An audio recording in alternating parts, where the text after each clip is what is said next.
What would you do if someone laughed at you in the very place where justice was supposed to protect you? Imagine walking into a courtroom, a place heavy with silence and authority, only to be met with the sharp, mocking laugh of a man who believes money puts him above the law. That was exactly what happened the moment little Daniel stepped into the grand federal courtroom in Boston. The marble floors echoed with every hesitant step he took, and before he could even say a word, Richard, the millionaire sitting at the defense table in his tailored navy suit, burst into laughter. His arrogance filled the air, bouncing off the walls like an insult directed at everyone present. Have you ever been in a situation where someone dismissed you before even giving you a chance to speak? Stay with me until the end, because what happened next is something most people would never expect. The courtroom was packed that morning. Lawyers shuffled papers, reporters adjusted their cameras, and spectators leaned forward, curious to see how one of the wealthiest men in Massachusetts would defend himself against accusations of fraud and exploitation. But in that moment, no one cared about legal arguments or evidence. All eyes turned to the boy who had just walked in. Daniel, no older than 11, wore sneakers that looked a size too big and carried a worn brown folder pressed against his chest as if it were a shield. His eyes, however, revealed something no one could ignore, a strange mixture of fear and unshakable courage. Richard, on the other hand, leaned back in his chair, his laughter booming as though the boy's presence were a ridiculous joke.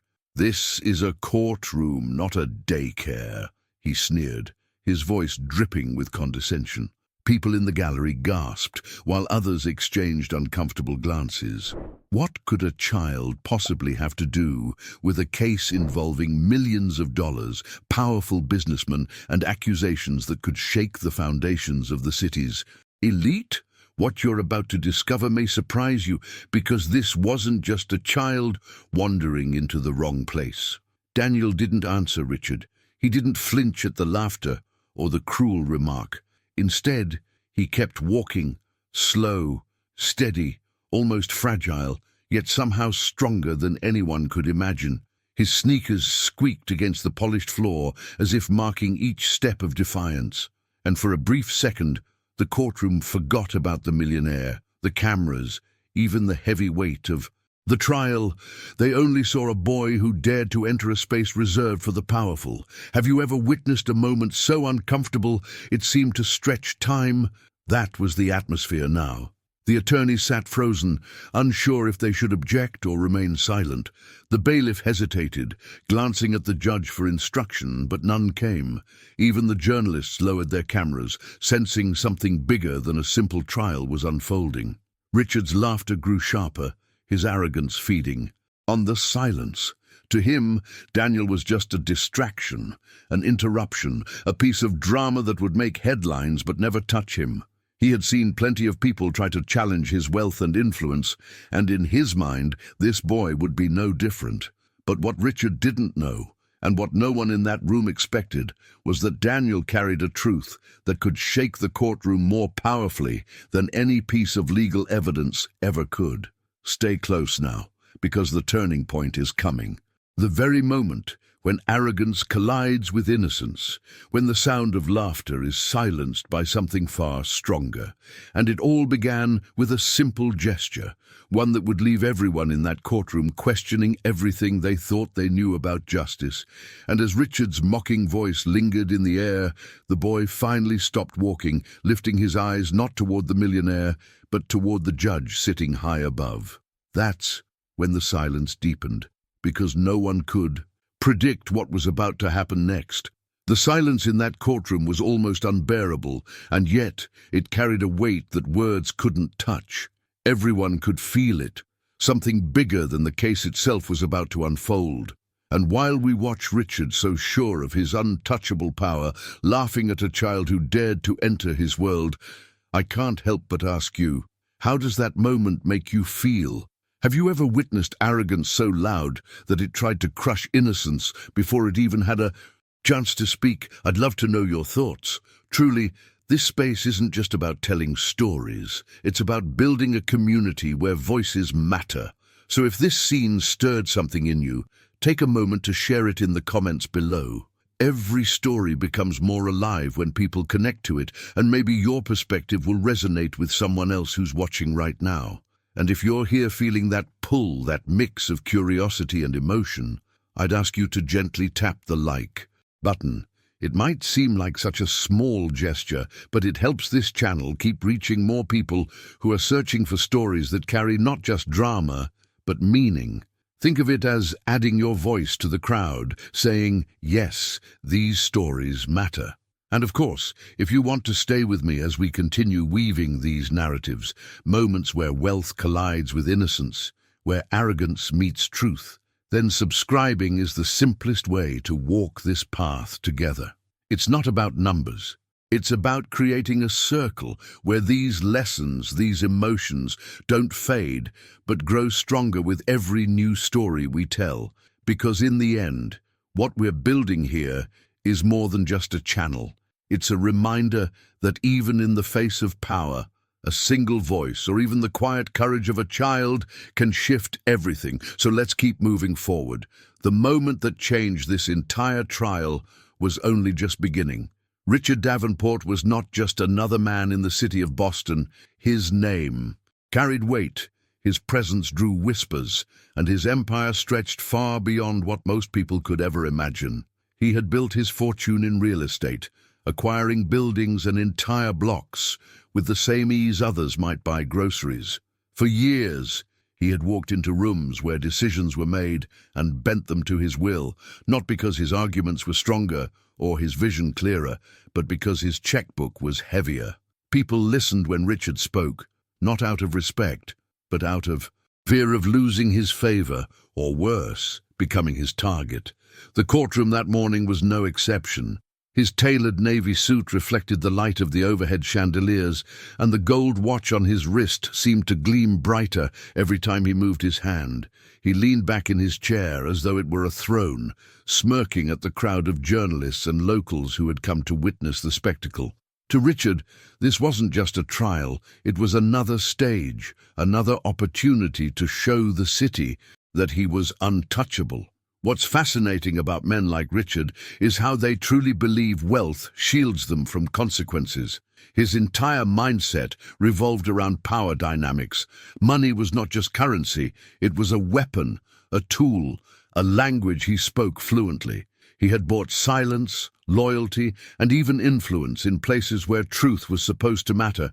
And because of that, when Daniel entered the courtroom, Richard didn't see a child.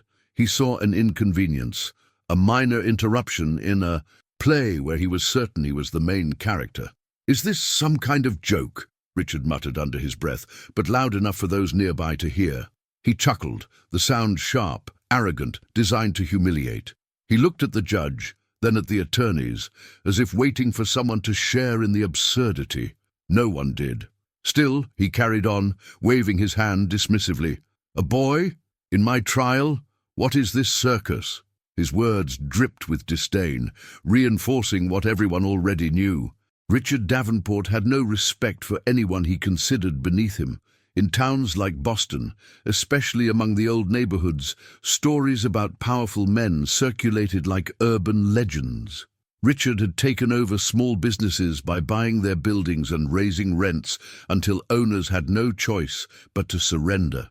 Families who had lived in the same homes for generations found themselves pushed out, their lives uprooted by development projects stamped with his name. Yet when he was accused of fraud, of manipulating documents and exploiting loopholes, he didn't flinch. He believed that with the right lawyers and enough pressure, the truth could always be buried under layers of technicalities. That's why the sight of Daniel seemed so laughable to him, because in his world, innocence and honesty had no place against power. But here's what makes this story even more compelling. Arrogance often blinds people to hidden truths. Richard didn't realize that every eye in that room was watching him just as closely as they were watching the boy. The more he mocked, the more people questioned his humanity. Behind the expensive suit and the polished smile, they could now see the cracks. his lack of empathy, his belief that mocking a child in a courtroom was not only acceptable but entertaining. I want you to picture this moment. Richard leaning back, laughing with confidence, while Daniel, holding tightly onto his worn folder, kept walking forward.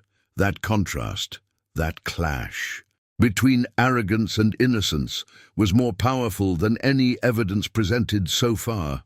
The audience could feel it too, and it raised a silent question in their minds. Could this child possibly hold a truth that even the millionaire couldn't buy his way out of? "Kid, you don't belong here," Richard sneered, finally directing his words straight at Daniel. "Go back to school, or to your games, or whatever it is you do. This is not your world." His voice echoed with authority, the voice of a man so used to shutting doors on people that he assumed this moment would be no different. But Daniel didn't stop. He didn't turn around. His sneakers squeaked on the floor with each determined step, and though his face was pale, there was a steadiness in his eyes that unsettled some of the spectators. It was as if he knew something no one else in that room did, something that could tilt the balance of power. What Richard failed to realize was that his aura of control was already beginning to fade. For years, people had whispered about his cruelty, but they had never seen him stripped of his polished image. Now here he was, mocking a boy in front of an entire courtroom. It wasn't just arrogance, it was a revelation of his true character, laid bare for everyone to witness. And the irony was thick. The very arrogance he believed made him strong was starting to make him vulnerable. In every story of transformation, there's a moment when the mask slips, when the carefully built image starts to crack. This was that moment for Richard. He had convinced himself that money bent rules, that people bent with it, and that justice was just another game he could play. But his decision to laugh, his choice to humiliate Daniel, carried an impact he hadn't anticipated, because arrogance may dominate for a time, but it always leaves a trail. And in that courtroom, the trail was beginning to catch fire. People in the gallery whispered now, but not about Daniel. They whispered about Richard. Some shook their heads, others frowned in disbelief. The millionaire thought he was untouchable, yet the room was starting to turn against him, not because of the charges listed in legal documents, but because of something deeper, the way he treated a child. This was the hidden truth he couldn't escape, a revelation unfolding before their eyes. Daniel finally stopped in the center of the courtroom, just a few steps away from the judge's bench. He lifted his chin, his voice quiet but clear. "I'm not here by mistake." Those 5 words, simple and unshaken, landed like a stone in still water. The ripples spread instantly, and even Richard's smug smile faltered for a moment. And that pause, that fleeting silence in which arrogance clashed with courage, set the stage for what would happen next, something no one in that room, not even the most seasoned attorney, could have predicted. The doors at the back of the courtroom eased open with a hush that somehow drew more attention than a slam would have. Daniel slipped through, hesitating on the threshold, as if the polished floor itself were a boundary between 2 worlds. His sneakers, a size too big and creased at the toes, scuffed softly as he tested his first step. The leather benches creaked as a few people turned, then more, a ripple of curiosity moving forward row by row until the prosecutors, the defense table, and even the court reporter lifted their eyes from routine to witness something unexpected. He carried a worn manila folder, hugged tight against his chest, its edges frayed, corners soft from too many hands, as if the papers inside had been carried across a long journey of decisions, setbacks, and stubborn hope.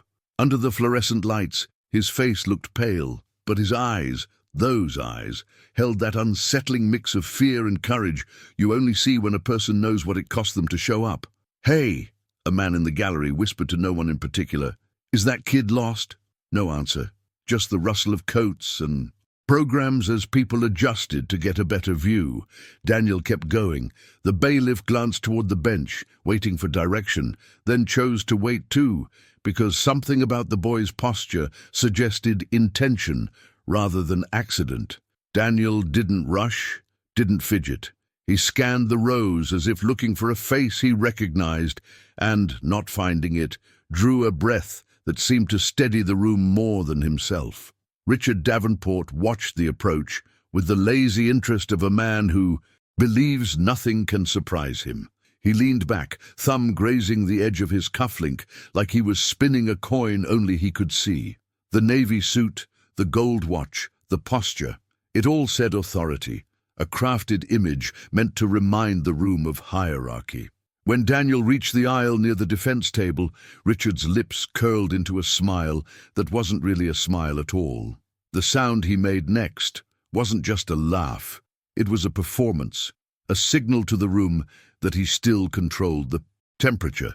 It rose clean and cruel, bouncing off the marble columns and traveling along the brass railings as if the architecture itself were on his side.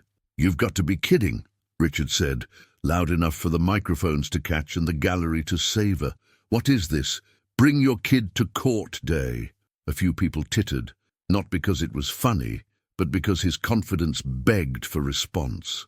He shifted his gaze to the judge and then to the prosecutors, searching for shared amusement.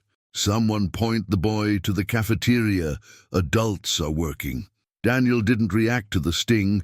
He held the folder tighter and kept moving, each step measured, each step a quiet rebuttal to being dismissed. The squeak of rubber on polished floor formed a steady metronome, and that mundane sound started to feel important, like the behind-the-scenes rhythm that tells you a transformation is underway, even before the melody changes. He passed the row where the reporters sat, their cameras momentarily forgotten. The court reporter's fingers hovered above the keys, unsure whether this was the kind of thing one typed or simply remembered. "Kid," Richard added, lowering his voice just enough to make it personal. "You're out of your depth." He tilted his chin, pleased with the framing. "Go home. There's nothing for you here." "I'm not lost," Daniel said, the words small but clear. He didn't slow down. He didn't look at Richard. He kept his eyes forward, toward the bench and the flag, and the seal that felt less like symbols and more like a promise. People noticed the shoes again because they made each step visible, announced, honest. They noticed his jacket, too light for the cold outside, and the way the folder warped against his chest where his fingers pressed into it. He reached the well of the court, that invisible line where a person usually stops unless invited, and he paused, not out of uncertainty but out of respect, as if he understood the choreography, even while stepping into the lead. The bailiff finally moved, a hand lifting gently in caution. "Son," he said, voice low, "this isn't the time." "It's okay," Daniel answered without defiance. "I have to be here." He swallowed, and the Adam's apple bob felt like its own small climb. "I'm supposed to be here," someone near the back muttered. "Who is he?" The question rippled forward, snagged on the edges of reputation. In a city that had learned to move around the shadow of a man like Richard, the sight of a child challenging that shadow cut through the usual mindset of resignation. This wasn't the kind of disruption that causes chaos. It was the kind that clarifies. You could feel it in the air, the hidden truth that sometimes the least powerful person in the room carries the most impact. Richard let out another laugh, shorter now, sharper. "Supposed to be here?" He rolled his eyes, spreading his hands as if to say, "Look at what I have to deal with." "Your Honor, can we proceed like professionals? Or are we turning the courtroom into a talent show?" Judge Williams, who had watched the entire entrance without a flicker, leaned forward slightly, elbows on the bench. He didn't bang the gavel, didn't bark orders. "Let the boy stand," he said evenly. The words settled like a decision already made. Daniel looked up at the bench, and for a heartbeat the room saw something pass between boy and judge that wasn't quite recognition and wasn't quite surprise. It felt more like the way a person recognizes a road they've only heard about, a quiet acknowledgement that the journey they've been walking might finally be converging with the place it was meant to reach. Daniel nodded once, grateful but not relieved. He wasn't done. He couldn't be. Richard shifted, the chair creaking under the sudden tension in his shoulders. He sat forward now, elbows on the table, eyes narrowing as if he could force the boy to shrink with focus alone. "You have no standing," he said, voice clipped. "You are irrelevant to these proceedings." "I'm not irrelevant," Daniel replied. "Not to what happened." There was no drama in his voice, no theatrical pause. He spoke like someone who had rehearsed truth more times than anyone wanted to hear it, and now, at last, had an audience that couldn't walk away. The prosecutors looked at one another. The defense team did too, but for different reasons. In the gallery, a woman brought a hand to her mouth, not because she knew the story, but because she recognized the courage it takes to deliver one. The judge studied Daniel's face, then glanced at the bailiff, then back at the boy. "You understand where you are, son?" "Yes, Your Honor," Daniel answered. "I understand perfectly."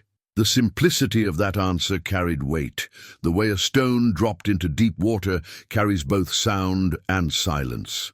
The court reporter started typing again, the clack-clack returning like a heartbeat. People leaned in, not to consume spectacle, but to witness a shift, like watching a compass needle hesitate and then choose north. Richard wasn't used to shifts he didn't control. "This is absurd," he snapped, flicking a glance toward his attorney. "Handle it." "Mr. Davenport," the judge said, not sternly, not softly, just enough to remind him that titles outrank fortunes here. Richard exhaled through his nose, a quiet flare of temper, then put his hands together like a steeple because it helped him feel taller. "Your Honor, with respect, this is a distraction. We came here for law, not anecdotes." "Sometimes," the judge said, "the law arrives through the people it affects." His eyes didn't leave Daniel's. "Sometimes the route is different from what we plan." Daniel's fingers loosened on the folder, leaving faint half-moons in the cardboard. He lifted it slightly, as if to present it, and then lowered it again, choosing presence over evidence for one more beat.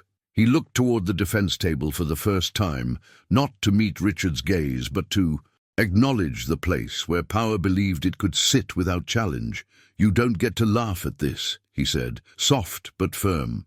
"What is this exactly?" Richard returned. "Enlighten us." "The part you're pretending you don't know," Daniel said. "The part that starts behind closed doors, when nobody is recording, when decisions get made because someone thinks nobody will ever see the cost." That sentence changed the air. Reporters re-engaged with their cameras in reflex. Even those who didn't know the details recognized the architecture of harm being named, the behind-the-scenes meetings, the small signatures with large consequences, the mindset that prizes efficiency over humanity. The gallery went still, and stillness can be louder than any shout. Daniel took one more step forward, respectful of the invisible line, but unwilling to retreat from it. He seemed smaller than the room. Of course he did. But he felt larger than the moment, and that paradox drew people toward him. A transformation was underway, less the cinematic kind and more the human kind, where a person decides to show up as himself, even when the staging suggests he shouldn't. The judge watched, not interfering, because interference sometimes ruins truth. He seemed to understand that the story had entered the place where revelations aren't pulled, they're allowed. "I can't tell you to be quiet," Daniel said, and he wasn't speaking to the judge. "But I can tell you why I'm here." Richard spread his hands. "By all means, give us your journey. Make it good." Daniel looked down at the folder and then back up. "I didn't bring anything good," he said. "I brought what's real." It would have been easy for the room to tilt into pity, sneakers too big, voice too steady for his age. But pity didn't land. What landed was respect, quiet and dawning, the kind that makes strangers share a glance and think, so this is what bravery looks like when it doesn't raise its voice. A man in the second row leaned forward, elbows on knees.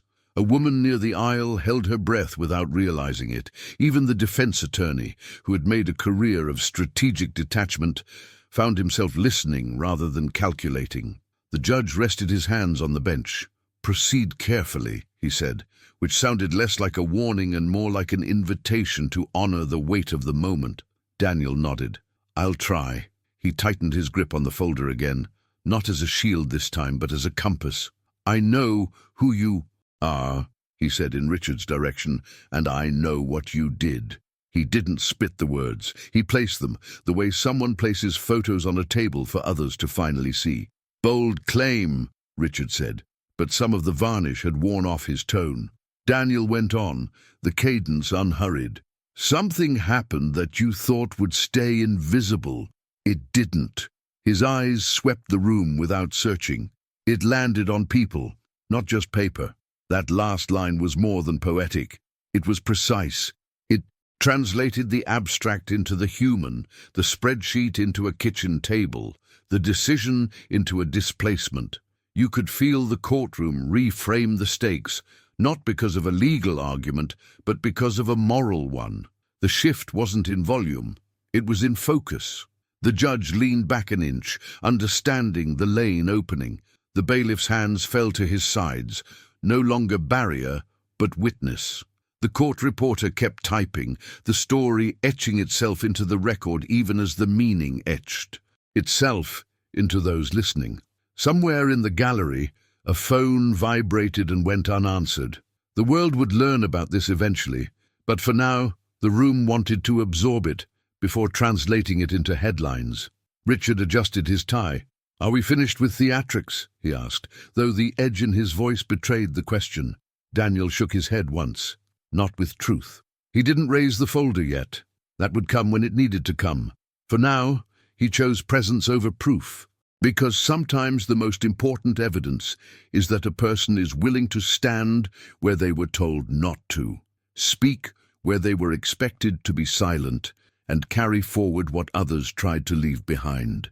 The moment balanced there, held by a boy's steadiness and a man's refusal to understand why steadiness matters. And with the room's attention aligned, the path toward what had to be told began to clear, step by careful step, from the door he had entered to the point where the next truth would be placed. The shock didn't break like thunder. It spread like a cold current, slipping under suits and dresses, making the room's careful posture feel suddenly borrowed. Conversations that usually crackle before a hearing, whispers about motions, predictions about rulings, collapsed into a single shared stare. People tried to read each other's faces, to measure how much this interruption mattered, and the more they looked, the more it did. A woman in the third row pressed a hand to her collarbone, as if something invisible had tightened around her throat. A reporter, who had planned a tidy narrative for the evening news, kept his camera lowered, eyes narrowing not at the boy, but at the millionaire, searching for the angle that might reveal a hidden truth. Even the air felt different, less like a container for rules, and more like a witness to a decision that hadn't yet found its words. The attorneys reacted first, but only because trained minds hate gaps. On the prosecution side, a junior lawyer slid a legal pad closer to her lead, the page blank except for a single line she'd scrawled, without realizing, "He belongs here." The senior prosecutor didn't nod, didn't give anything away, but his jaw moved once, a tiny calibration of mindset. Across the aisle, the defense team exchanged glances that pretended to be bored and didn't succeed. One associate mouthed, "Is this on the record?" Another lifted her chin toward the judge, trying to predict how precedent would bend around. Something so human. Strategy is usually about control. This moment was about impact. That is what unsettled them. Not the presence of a child, but the possibility that his presence might reroute the story they thought they were telling. The bailiff took a half step forward and then anchored himself, hands clasped at his belt, a man caught between policy and intuition. He had moved people out of this space for less. A ringing phone, a late entrance, a loud sigh, but something in the boy's posture advised patience. The training manual never mentions posture. It mentions procedure, clearance, chain of command. But in rooms where justice breathes, posture matters. He looked to the bench. The judge's face gave him permission to wait, and so he did, holding the space with the quiet authority of someone who understands that not all order is created by force. The gallery's gaze lifted and settled in waves, drawn by curiosity and pulled by the mystery of purpose. Parents saw their children in Daniel for a heartbeat and felt protective. Business owners saw a mirror, the fragile line between stability and loss. Students saw courage they weren't sure they could marshal. "Who is he?" someone whispered. What could he possibly mean here? It wasn't ridicule. It was the kind of question that opens a door. You could feel the room leaning toward revelation, toward the idea that behind-the-scenes choices sometimes arrive at the front of the room wearing a too large pair of sneakers. Richard sensed the shift, but rejected it the way a person swats at a mosquito, irritated, offended that it dares to exist. He chose volume again, because volume had always worked. "We're not doing this," he said, more to the room than to the judge. "Your Honor, this is a federal proceeding. There are rules." He spread his hands in a practiced gesture of reasonableness. "We have a schedule." The judge didn't correct him. He didn't need to. Schedules are for time. Decisions are for people. Judge Williams leaned back just enough to see the edges of the room and then forward just enough to signal that he was, in fact, listening. "We do have rules," he said, voice steady, "and we will follow them." Daniel didn't flinch at Richard's tone, but he absorbed it. You could see the way it passed through him, left a mark, and then became fuel.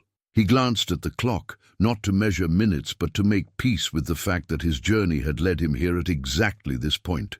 "I know there are rules," he said, careful with each syllable. "I came because of them." A few people in the gallery turned their heads as if following a line of text that had just shifted meaning. The junior prosecutor wrote another 4 words, "Listen before we object." The defense attorney, who had spent years shaping narratives into clean lines, studied Daniel as if the boy were a paragraph that refused to justify. It's easy to argue against noise. It's harder to argue against a quiet that holds. The bailiff's fingers tapped his belt once, then stilled. The body knows when a room is recalibrating. He kept his stance neutral, a living punctuation mark between the boy and the bench. Rules exist to hold space for truth. Force exists to protect rules. He understood that sequence better than most people in the room. Not every day asks you to prove it. The judge shifted his gaze to Richard, and something subtle passed through the rows. Relief mixed with expectation. Authority had moved its attention, and that matters in a place where attention is currency. "Mr. Davenport," the judge said, not unkindly, "you will refrain from commentary until you are addressed." The words were simple. The effect was cumulative. Power behaves differently when it's reminded that it is not the only voice. Richard's mouth tightened. He had built an empire by keeping people off balance and bargaining in the spaces between what they wanted and what they feared. In rooms with contracts, that method is called leverage. In rooms with oaths, it is called something else. He glanced at his counsel, and the counsel gave the professional's micro-shrug that means, "I can't save you from optics." He tried a softer tactic, the reasonable man. "With respect, Your Honor, this court cannot become a stage for—" "It isn't," the judge said, and then let the sentence rest, strong enough in its brevity. He turned back to the boy. "Son, I will allow you to state your purpose in 1 sentence. Choose it carefully." Daniel's throat worked once, visible. He hadn't asked for a spotlight, but he accepted it. This didn't feel like performance. It felt like placement, the moment a piece goes where it always should have been. He exhaled. "I came because what he did didn't end on paper," he said. "It landed on people." The sentence struck the gallery like a chord, familiar even to those who had never played it. A woman closed her eyes, pictured a storefront she once loved. A man thought of his brother's eviction notice. A student thought of a part-time job that disappeared when the building changed hands. The story was bigger than the case file. It had contours you could trace with your fingers. Impact is like that. It leaves heat, where spreadsheets record only numbers. The courtroom absorbed the line, the way a field absorbs rain, quietly, hungrily. The junior prosecutor underlined the phrase and wrote it a second time, slower, as if the repetition would teach her something about courage. Across the aisle, an associate at the defense table drew a tiny box around the words "didn't end on paper" and stared at it as if it might yield a strategy if she wished hard enough. In rooms like this, truth doesn't demand agreement to exist. It just demands witnesses to stay awake. The judge inclined his head a fraction. "You will not approach the bench," he said, establishing a boundary not to diminish the boy but to protect the space. "You will tell me briefly whether your presence bears on fact or circumstance relevant to the matter before the court." Daniel looked at the folder and then returned his gaze to the bench. "Both," he said, "but I can begin with circumstance, the kind that starts long before a filing and keeps going long after a signature." Richard's laugh this time was smaller, but it was still a laugh. "We do not litigate feelings," he said, the syllables crisp. "We litigate facts. We litigate facts to measure what our decisions do to people," the judge said, and his voice wasn't loud. It was layered.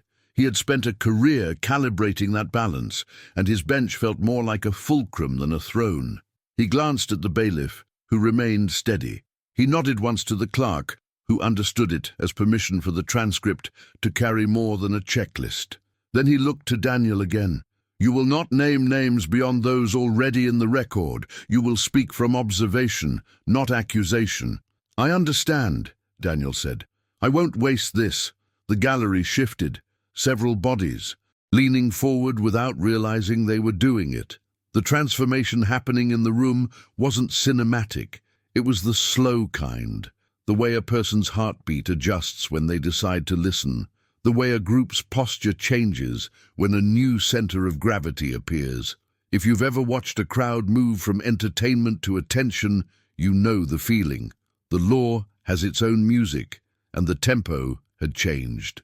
On the prosecution side, the senior attorney weighed a choice: interrupt now and protect the clean lines of argument, or allow the moment to broaden the frame so that the jury pool, if the case ever reached one, would feel the context, not just read it. He decided to wait exactly 30 more seconds, then review. Strategy isn't just about moves, it's about patience. He wrote one word on his pad: listen. On the defense side, a different calculus played. The lead counsel considered objecting on relevance, knowing it might succeed, but also knowing it could look like fear. He tapped his pen 3 times, then set it down. "We'll let him hang himself," he whispered, too low for anyone but Richard to hear. "I don't hang," Daniel said, startling them, not because he had heard, but because he spoke at the same instant, as if the thought had collided mid-air. "I carry." There was no bravado in it, no threat. It sounded like a boy describing a backpack, and yet the gallery felt the weight of the word. Carry. The journey, not the spectacle. The mindset that chooses stewardship over victory. The judge recognized the difference too. He adjusted his glasses and watched the boy, as if measuring gait rather than volume. "What could a child possibly mean in such a powerful room?" a reporter murmured under his breath, answering himself as he spoke. "He can mean the cost. He can mean the part we keep missing because the pages feel so clean." The bailiff's grip loosened a fraction. His job is to guard the boundary, but the human inside that job understood the logic of allowing a truth to walk to the threshold and speak from there. He glanced toward the doors, where latecomers sometimes gather, and saw nothing but polished wood reflecting the room back at itself. The metaphor didn't need help. Richard, denying even the idea of vulnerability, straightened. "Enough delay," he said, and though his words faced the judge, his posture faced the room. "We proceed or we recess, but we do not indulge." The judge folded his hands. "We will proceed," he said. "We are proceeding." Daniel drew the folder a little away from his chest, not opening it yet, just letting it breathe. His voice remained level. "If I tell you what I saw," he asked, "do I have to tell you where it hurt?" He wasn't pleading. He was clarifying boundaries. the way people do when they've learned that storytelling can reopen wounds even as it heals them. "You will tell what you saw," the judge said. "You may describe effect without speculation." He paused, then added almost gently, "You may keep what is yours." Something eased across the gallery, a quiet gratitude for permission granted to the right person at the right moment. The court reporter's keys kept up, recording not just words, but a shift in how words were allowed to matter. The junior prosecutor wiped her palm on her skirt, not from nerves exactly, but because the stakes felt newly human, and that always raises temperature.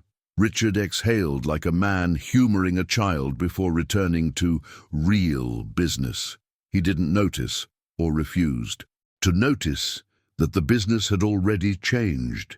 Power often misses its own inflection point. It trusts momentum long after momentum has taken a new route. The boy nodded once to the bench. He didn't mount the steps. He didn't cross the invisible line. He honored it and stood close to it, the way a person stands at the edge of a dock and decides whether to jump or to speak. He chose to speak first.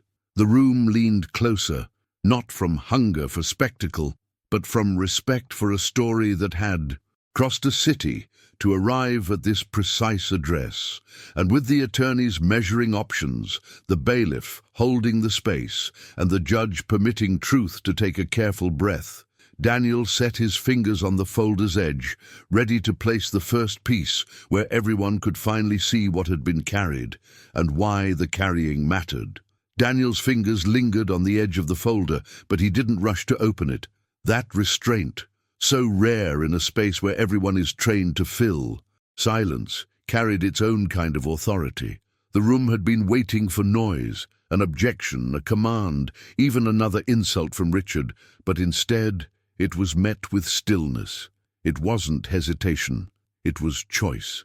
And in that choice lay the quiet strength of someone who had walked through enough storms to know that patience often speaks louder than anger.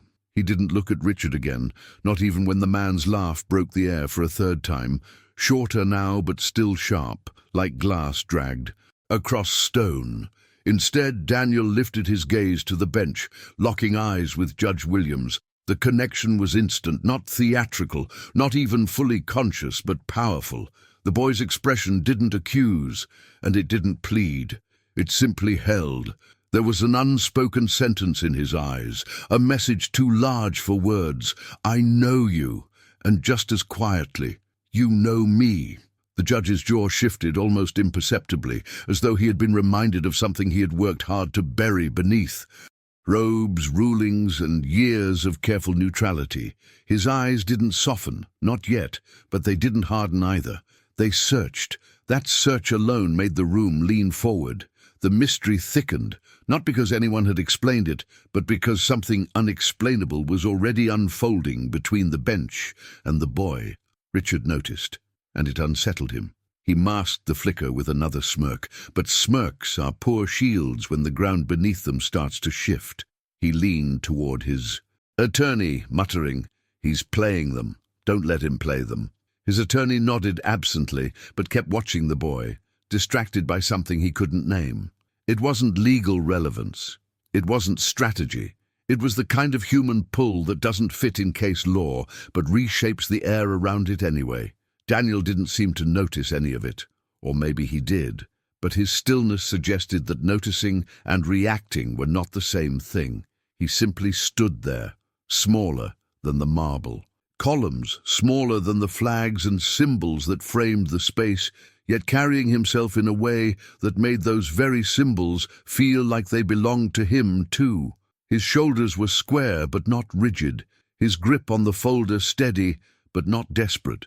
He looked less like a child lost in a courtroom, and more like someone who had always known he would end up here, waiting for the moment when silence could become truth. "Why are you staring at him like that?" Richard called across the room, aiming the question at the judge, but hoping the gallery would laugh with him again. "Your Honor, with respect, this is absurd. That boy is nobody." Daniel finally broke his silence, his voice quiet but sure. "I'm not nobody."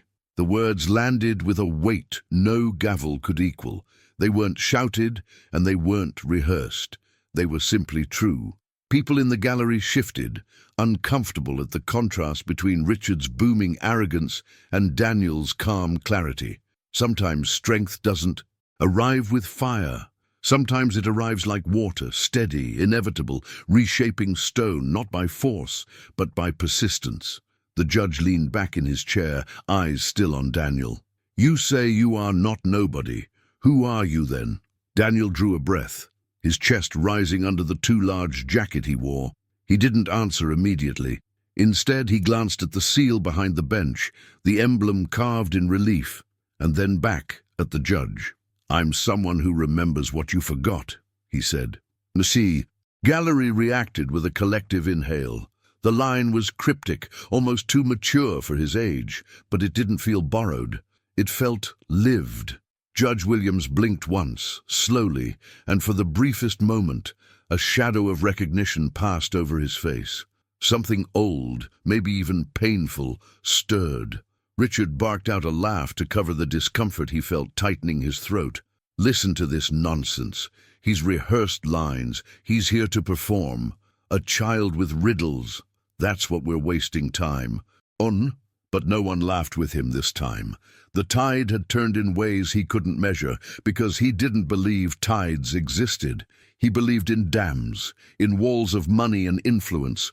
But tides don't ask permission. They just rise.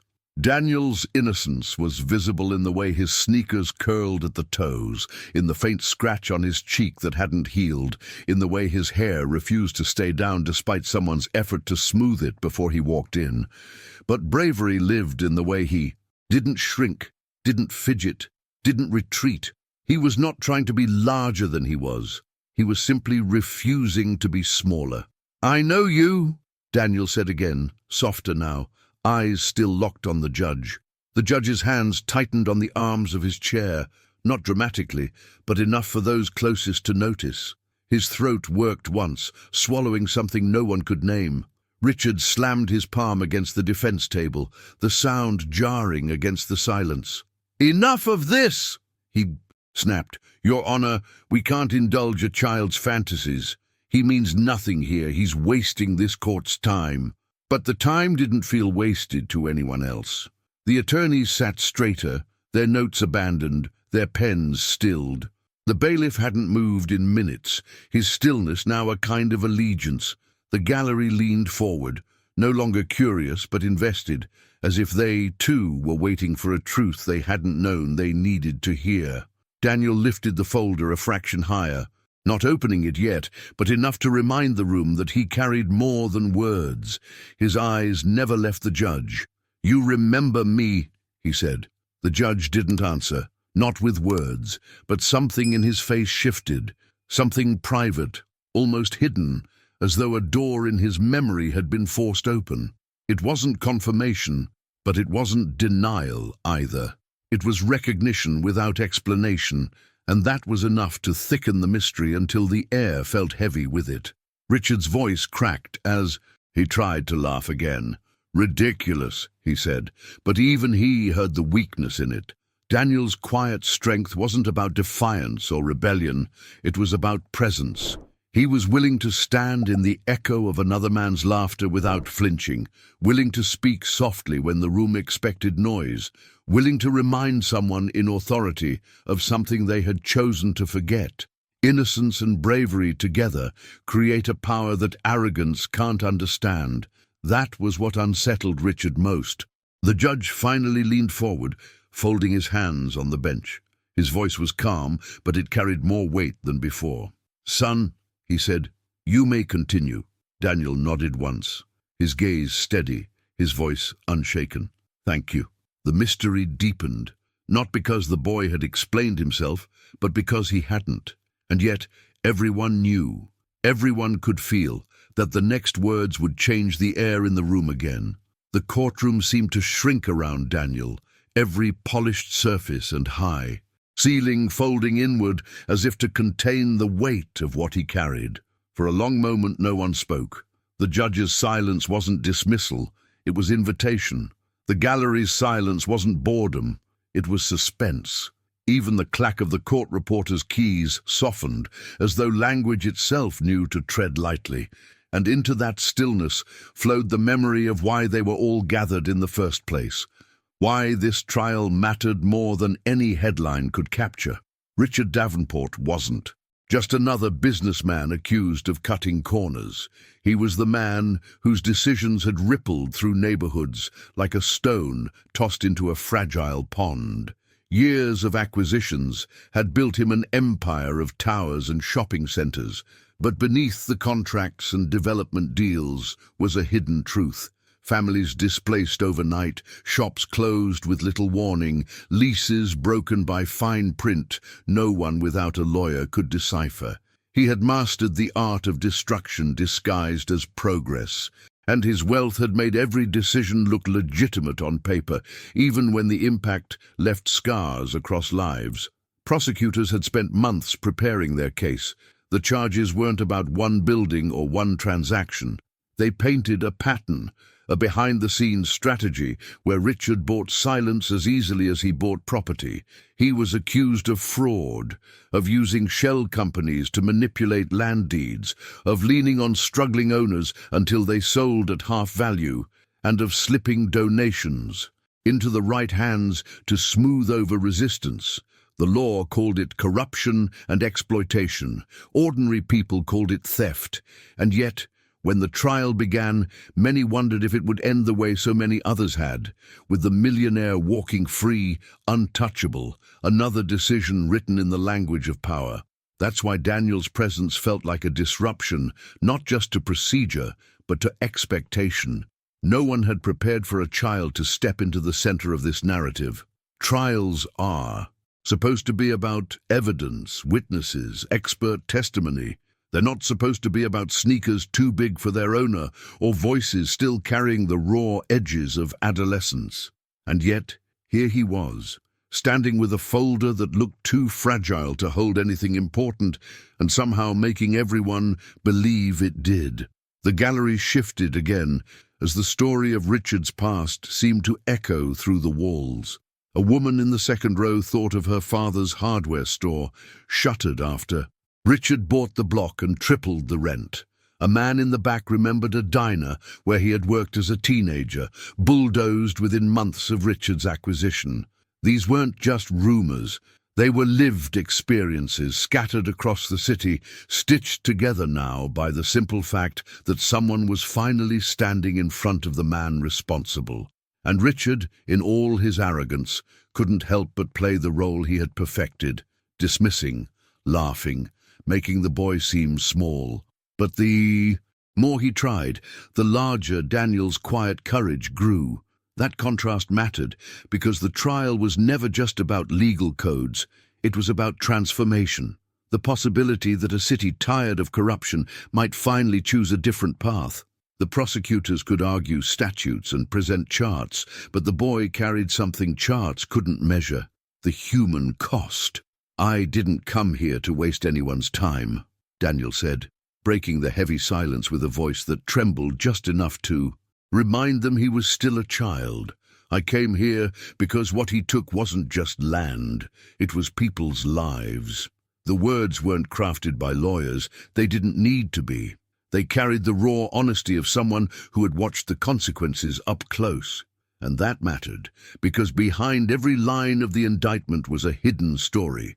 A store clerk who lost her job, a family forced to leave their home, a community hollowed out so a developer could plant another monument to his wealth. The attorneys could map out transactions, but Daniel mapped out impact. Richard sneered, adjusting his tie, his gold watch catching the light as if to remind everyone of his status. "Your Honor," he said, forcing authority into his tone, "this boy has no standing. He isn't part of this case. This is theater." But the word theater backfired, because what everyone felt in that moment wasn't performance. It was revelation. It was the sense that behind-the-scenes decisions, hidden from public view, had finally found their way into daylight. And daylight, once it touches something, changes it. The judge didn't respond immediately. His eyes stayed on Daniel, not with indulgence but with calculation. as though weighing the difference between procedural rules and the deeper mandate of justice. And perhaps that's what made the moment so riveting. Justice isn't just about statutes. It's about decisions that shape lives, journeys that collide, truths that refuse to stay buried. Daniel tightened his grip on the folder. He hadn't opened it yet, but the way he held it suggested more than paper inside. It suggested testimony, not the kind delivered under oath, but the kind that comes from memory etched too deeply to fade. He didn't look at Richard anymore. He didn't need to. His eyes stayed fixed on the bench, still carrying that unspoken message. I know you. And as the judge shifted again in his chair, as if bracing for something he hadn't expected, the room felt it too. The boy wasn't irrelevant. He was the key that no one had accounted for, the turning point hidden in plain sight. The trial was supposed to be about buildings and fraud, money and signatures, but now it was about something else, something larger. It was about whether truth, carried in the voice of a child, could stand against arrogance gilded in gold. The answer hadn't come yet, but the question itself had already transformed the room, and as Daniel prepared to finally loosen the folder's clasp, every breath in the courtroom waited for what would spill out next, knowing instinctively that whatever it was, it would redraw the lines of the story they thought they knew. Richard's laugh lost its polish and turned mean, the kind of sound that doesn't just bounce off marble, it tries to bruise. He flicked his fingers at the bailiff, the way a man shoos a fly. "Enough," he said, and the word came out clipped, sharp, a command rather than a request. "Remove him. This is a circus." He didn't bother to stand. He didn't have to. Men like Richard are used to their gestures doing the walking for them. He waved again, a lazy arc of the wrist, as if clearing a table after a meal. "We're not doing parades. We're doing law." The disdain carried like heat. People in the gallery flinched without meaning to, not because they agreed, but because cruelty has a way of striking nerves even when it misses hearts. The bailiff didn't move right away. His training tugged him toward action, but something older held him in place, an instinct that knew the difference between order and intimidation. He glanced at the bench, waiting, because in a room like this, authority isn't just loud, it's legitimate. Judge Williams didn't speak yet. He watched. Silence steadied the room like a hand on a railing. "This boy is nobody," Richard pressed, leaning into the microphone so the insult would carry. "He has no place here. Your Honor, with respect, we can't indulge every dramatic entrance Boston can produce. Are we conducting a trial or auditioning storytellers?" He smiled as if he had scored a point, a grin without warmth, more like bared teeth. "Bailiff, I'm not leaving," Daniel said, not to defy a command, but to state a fact. The words were small, but they didn't wobble. He held the folder close, without hiding behind it. His sneakers looked even bigger now that he stood still, toes slightly turned in, the fragile details of childhood refusing to vanish just because the room had sharpened. Richard's voice took on a new pitch, thin and cutting. "You don't get to decide," he said. "Children don't direct proceedings. Adults do, and adults know when something's irrelevant." He turned a palm toward the judge, the gesture practiced from 1,000 conference rooms where money masked contempt as confidence. "Your Honor, please." What the gallery heard wasn't a plea, it was possession. The room read him now, the way a crowd reads a storm. The wind blows one direction, the pressure drops, and suddenly people look for cover. But not everyone. Some watch the sky because transformation announces itself in air before it arrives on ground. Anticipation threaded the benches row by row, not as noise, but as a held breath. The more Richard pushed, the more his balance slipped, and the more the audience sensed that something was about to turn, not because fate demanded it, but because arrogance does. "Mr. Davenport," the judge said finally, tone even, "you will refrain from directing my officer." Richard's eyes cooled a shade, but he didn't back away. "Of course, Your Honor. I simply want to preserve the integrity of this court. The public expects a sober proceeding, not theatrics. Remove the boy, and we can continue." Integrity, the judge repeated, not as a question and not as agreement, more like a word held up to light. He allowed the echo to fade and gave the silence a job to do. Richard couldn't endure spaces he didn't control. "Look at him," he said, letting the contempt sharpen. "He's bait. He's a headline. You let this go on and we reward manipulation. I won't be tried by sentiment." He shifted in his chair, gold watch catching the fluorescent glare like a signal flare. "Take him out." The bailiff's weight moved forward an inch, then stopped again as the judge lifted 2 fingers a fraction. The gesture was tiny, but it held more power than Richard's entire performance. The gallery felt the adjustment, the way a crowd at a concert can feel the drummer shift. Tempo before a chorus breaks open. The lawyers felt it too. At the prosecution table, a junior attorney's pen hovered above her pad, the tip leaving a single dot like a held note. At the defense table, an associate watched Richard instead of Daniel and recognized a problem every litigator dreads. Your client is the most damaging witness in the room, and he hasn't said anything admissible yet. Daniel didn't answer the insults. He looked at the judge, eyes steady, a quiet message still passing, between them like a wire under the floorboards. "I can say what matters in 1 sentence, he offered, not as a bargain, but as a courtesy. "We are finished bargaining with children," Richard snapped. "The court is not a sandbox." "Bailiff, now!" A sound rose from the gallery that wasn't quite a murmur and wasn't quite a groan. It sat in the middle, a shared reaction to the edge Richard had crossed. You could feel decision collecting in the room, like light consolidating into a beam. The more he demeaned the boy, the less anyone saw a titan of industry, and the more they saw a man frightened of a voice smaller than his. Fear in the powerful looks like anger, anger in the powerful looks like contempt, and contempt in a courtroom looks like a mirror nobody wants to hold. The judge placed both hands on the bench. The posture alone rearranged the air. "Mr. Davenport," he said, and it was the version of a name that carries boundaries inside it. "This court is not a circus. Do not name it." The words weren't loud, but they thudded down like anchors. "You will allow me to determine relevance." Richard's mouth formed a bitter half-smile. "Of course, Your Honor, as long as we remember what relevance means." "It means what I say it means," the judge replied, and the gallery startled not at the content, but at the calm. Daniel spoke without turning his head from the bench. "I'm not here to hurt him," he said softly. "I'm here because of what already hurts." The sentence slipped. Between the rows and settled in places paper can't go. People glanced at each other with that rare look strangers share when the same picture arrives in 2 minds at once. The shop with the lights off at noon, the eviction notice folded on a kitchen counter, a back door locked on a Friday for the last time. The story wasn't a theory, it had addresses. Richard sensed the room shifting away from him and tried to bluff it back. "Your Honor, you cannot allow a child to hijack a federal proceeding.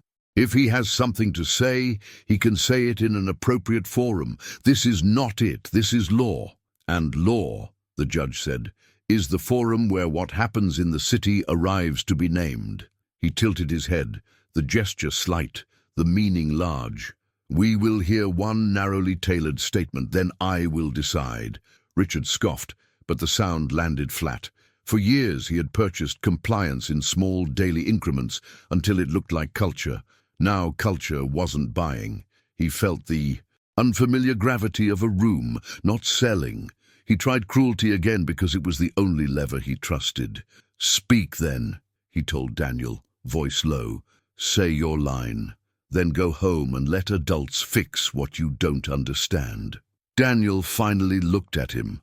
Not with challenge, not with triumph, just with the patience you give to a person who doesn't know the difference between volume and wisdom.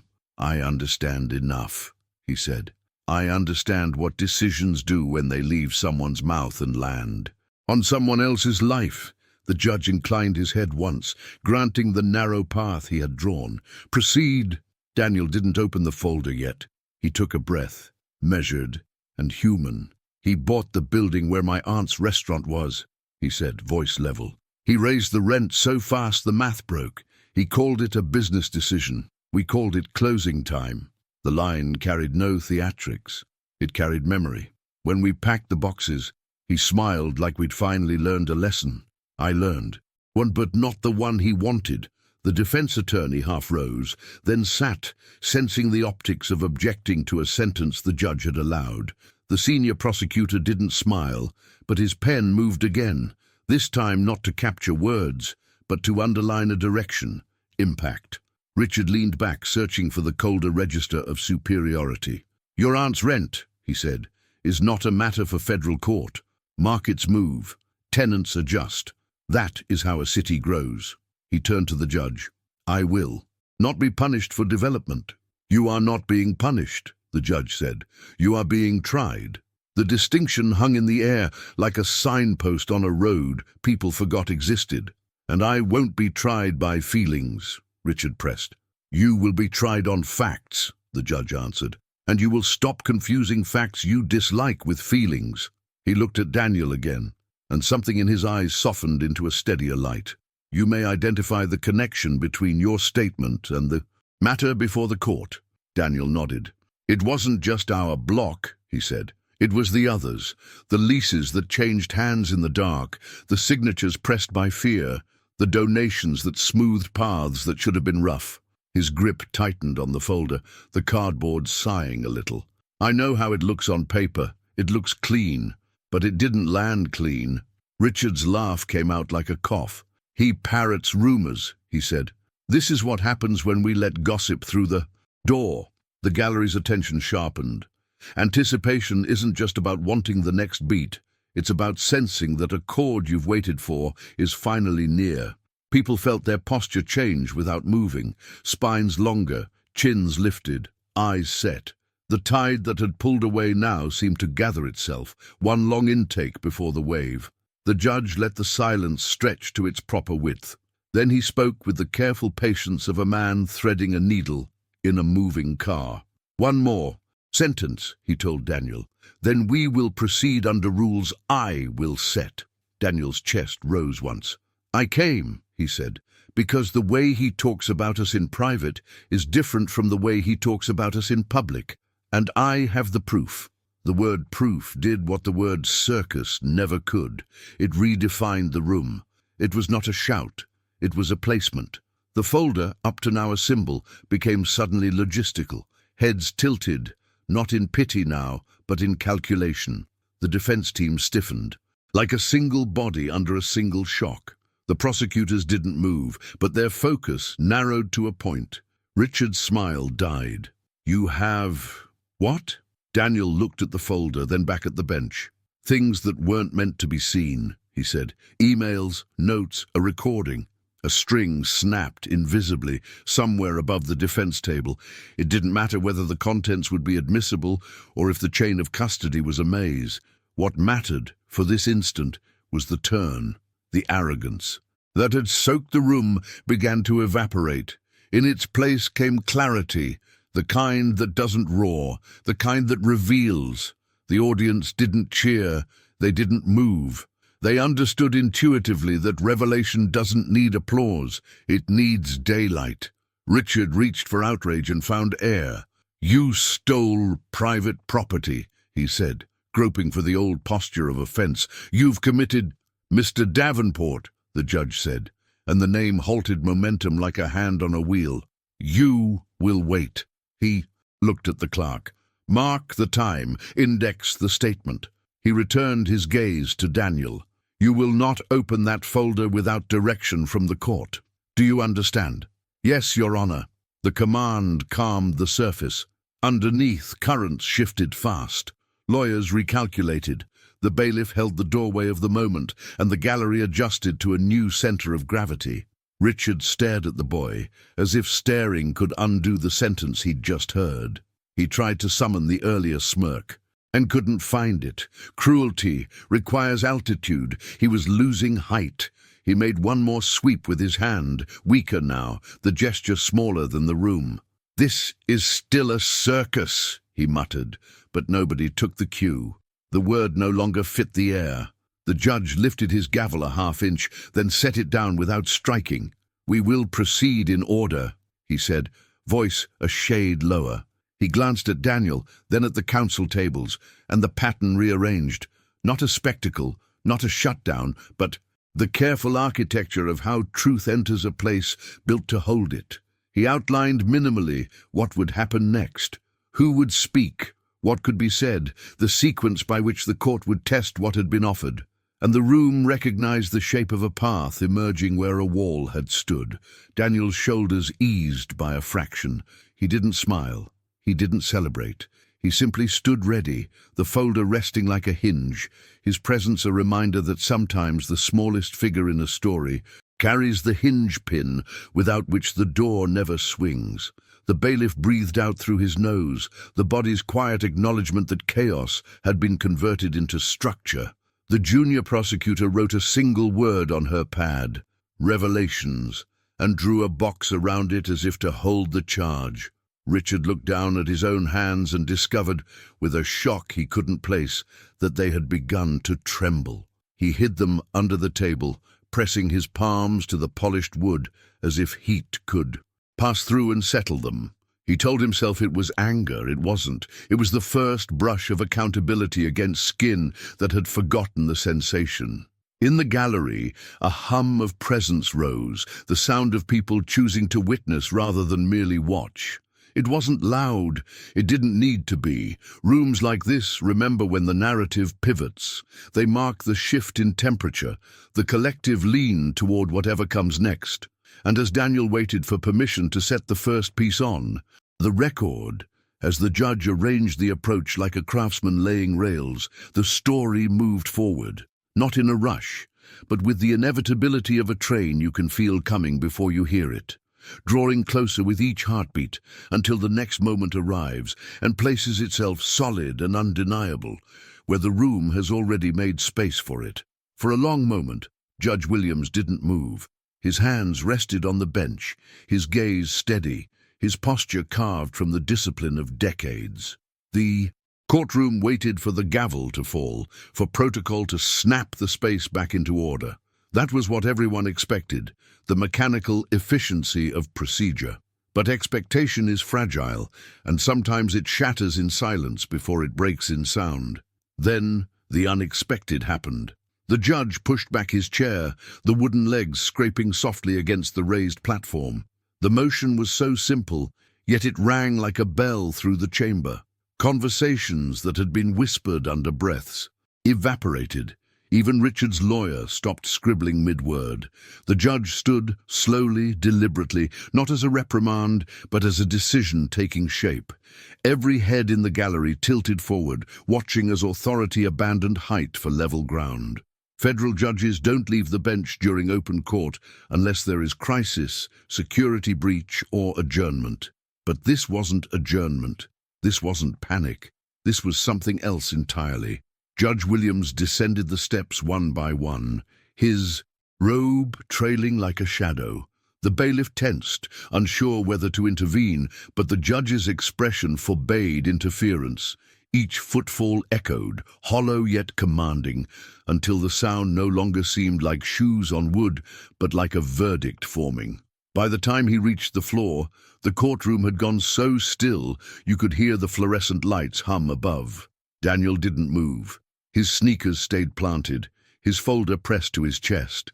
His eyes followed the judge without flinching, as if this walk had always been inevitable, as if every step was part of a journey neither of them could avoid.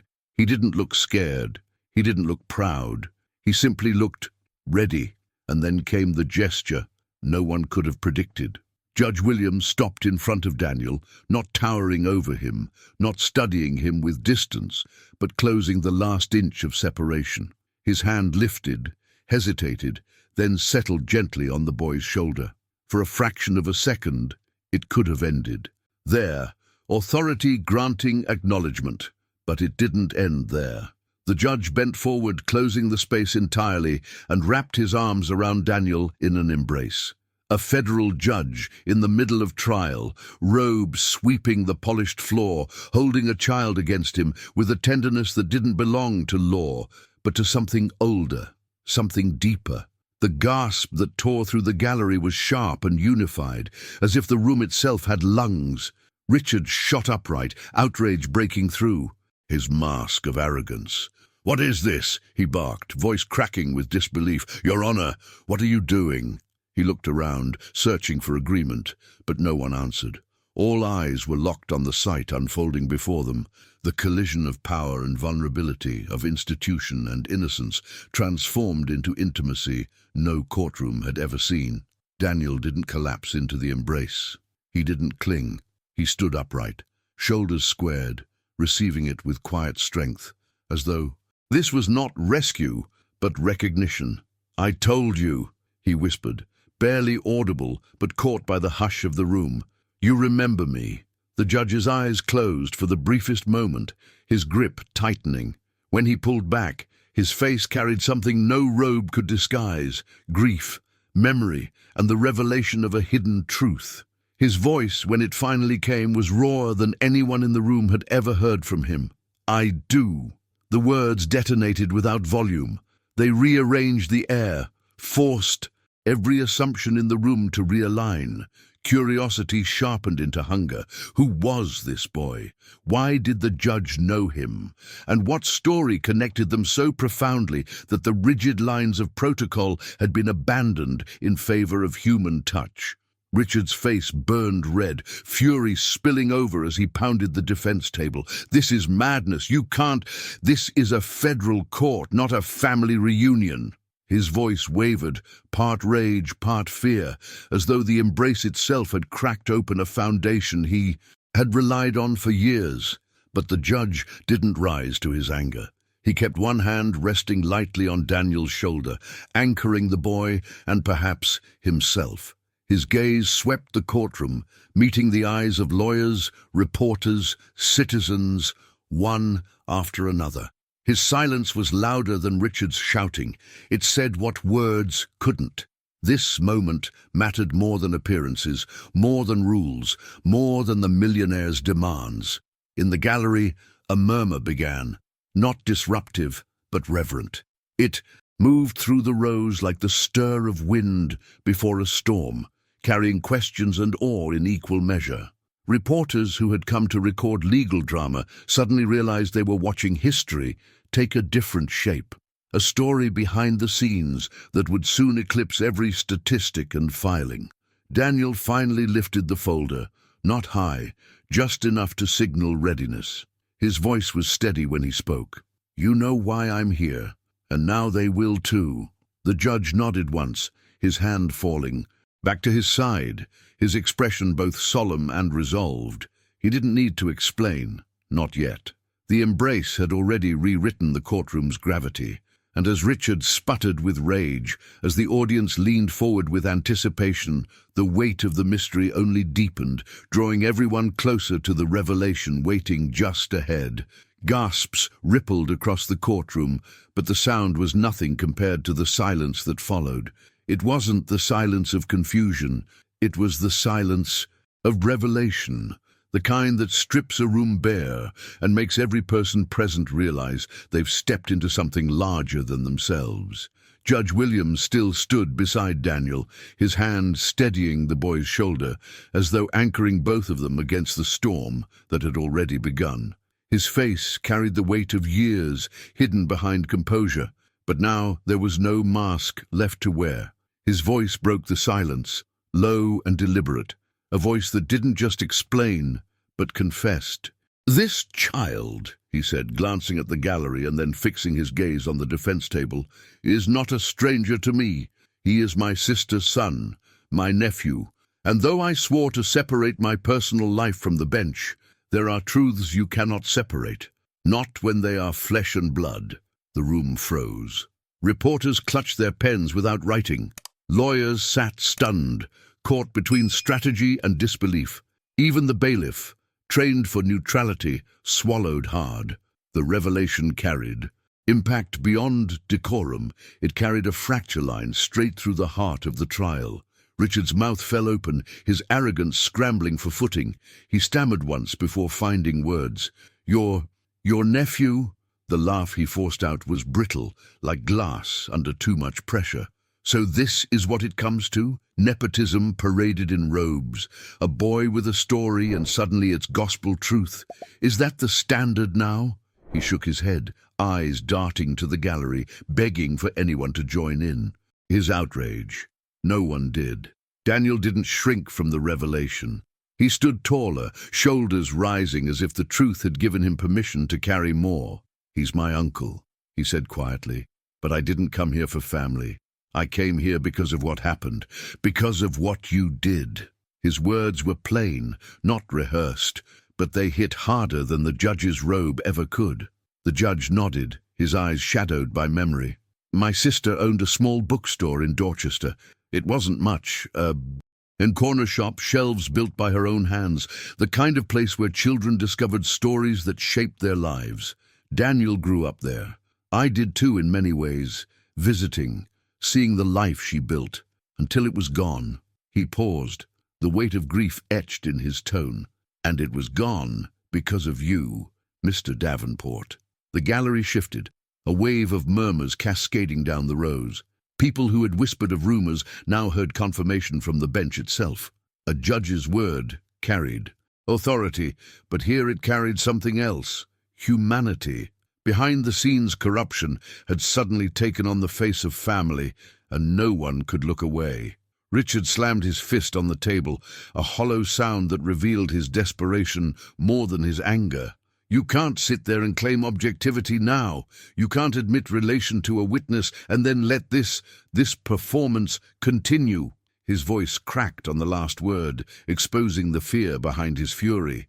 But fear, disguised as outrage, never inspires loyalty. The gallery saw through it. His laughter earlier now seemed obscene, grotesque in the shadow of a truth he hadn't anticipated. A child he mocked for daring to step into the courtroom wasn't just a boy with oversized sneakers and a folder. He was the living embodiment of the injustice Richard had sown across the city. Daniel lifted the folder slightly, no longer as a shield, but as proof waiting to be seen. His voice carried innocence, sharpened by bravery.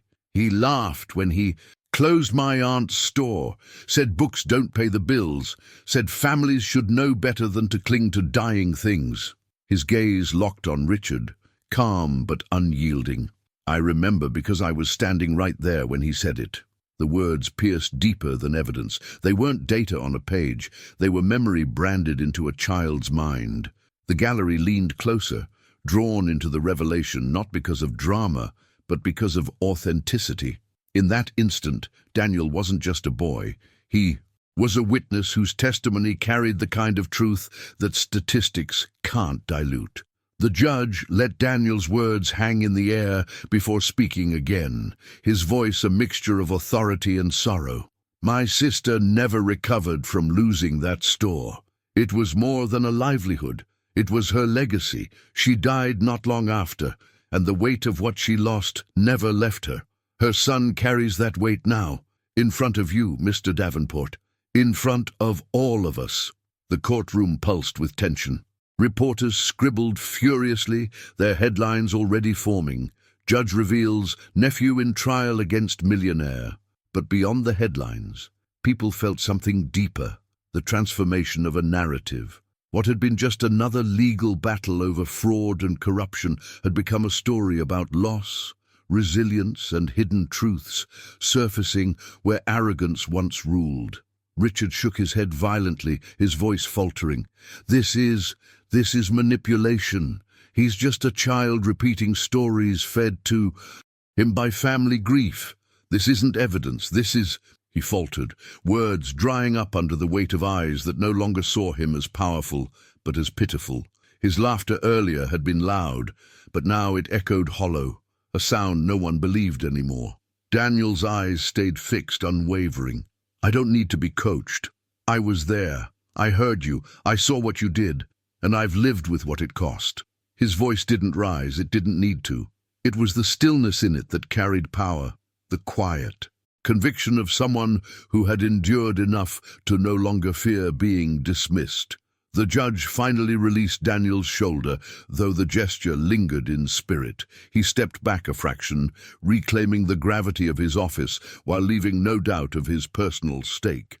Mr. Davenport, this trial is not theatre. It is not a circus. It is a reckoning. And you have just been reminded that the people you dismiss as irrelevant are the very ones who carry the truth you cannot silence. The gallery exhaled collectively, a breath they hadn't realized they were holding. Transformation had entered the room, not as spectacle, but as revelation, one that shifted power away from arrogance and toward accountability. The millionaire's laughter, once a weapon, now sounded like the hollow echo of a man who had finally been seen for what he was.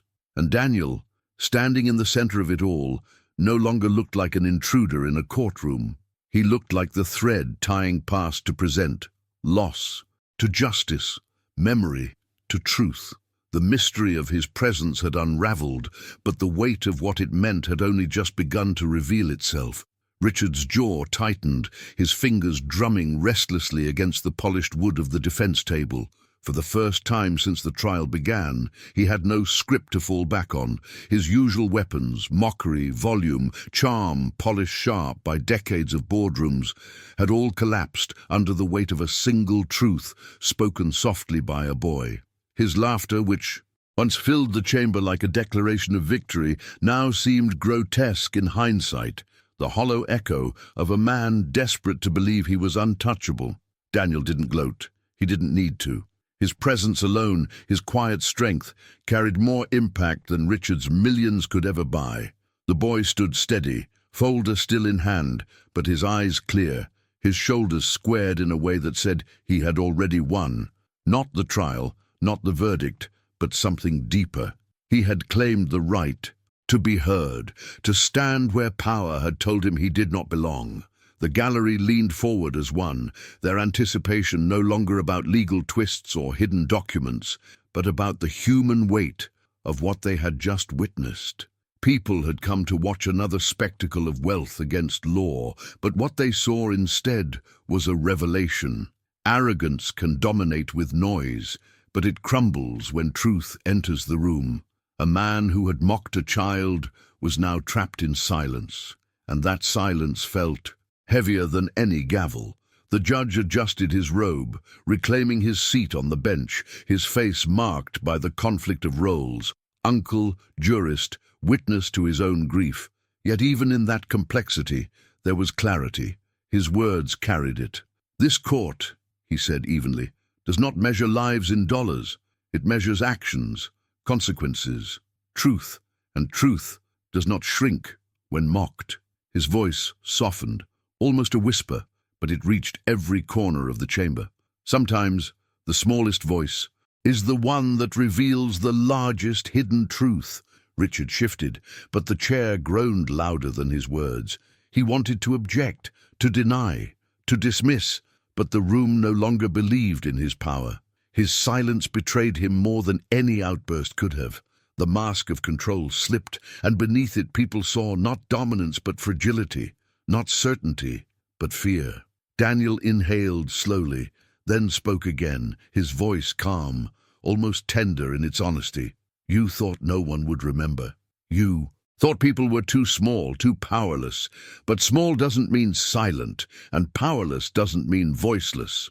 He looked around the courtroom, his gaze touching strangers who now felt like allies. "I'm not the only one who remembers. There are hundreds, thousands, and we're still here." The words landed with quiet force. They weren't angry, they weren't theatrical. They were steady, the kind of words that build brick by brick into something unshakable. In that moment, Daniel embodied the very transformation the city craved. A shift from resignation to courage, from despair to accountability. The audience understood. You could see it in their faces, in the way shoulders straightened, in the way eyes locked on Richard with a clarity that stripped away his illusions. Justice was no longer abstract. It had a human face, and it was standing in sneakers too big for its feet. A reporter lowered her pen, realizing no headline could capture the weight of what she had just witnessed. Mother in the gallery gripped her son's hand, silently promising to remember this moment when he doubted his own strength. Even the bailiff, neutral by design, exhaled through his nose, the smallest acknowledgement that order had been preserved not by force but by truth. Richard tried once more, a weak attempt at reclaiming control. This is nothing," he muttered, eyes darting, but the words dissolved before they reached anyone's ears. His arrogance, once the loudest sound in the room, was now background noise. What remained was the stillness of a man exposed and the quiet dignity of a boy unshaken. The judge let the silence stretch, not rushing to fill it, because silence, in this moment, was the loudest verdict of all. It said what needed to be said without declaration. Wealth may bend rules. Arrogance may command attention, but truth, especially when carried by the innocent, doesn't bow. Daniel lowered the folder slightly, not as if surrendering it, but as if releasing the weight. It had carried. His eyes stayed on Richard, not cruel, not vengeful, simply steady. The lesson had already been delivered, not in the form of punishment, but in presence itself. Wealth had filled the room with noise at the start, arrogant laughter, commands barked like orders, disdain thrown like daggers. But noise cannot stand against truth forever. And now, truth had spoken, not through thunder, but through a boy's quiet courage. It had silenced the millionaire in the very place he believed. Himself most untouchable, the courtroom breathed again, slowly, as if everyone present knew they had just witnessed more than a trial. They had witnessed a transformation, the moment when arrogance fractured and justice showed its human face. And as Daniel stood there, small yet unshaken, the room understood that sometimes the most powerful revelation comes not from those who sit on high, but from those who rise from below, carrying only memory, courage, and the insistence that truth deserves. Daylight. The silence lingered, not empty but full of recognition, of decisions reshaped, of revelations that could no longer be buried. And in that silence, the story pressed forward, ready for the next turn, as if the entire room had agreed that what had just unfolded was only the beginning of something larger. And if you've stayed with me through this story, maybe it left something with you too. Sometimes the smallest voices remind us of the biggest truths, and that's exactly the kind of moment I want us to keep exploring here together. If it resonated with you, let me know down in the comments with a simple phrase, something like, "I'm with you until the end," or "This message was for me."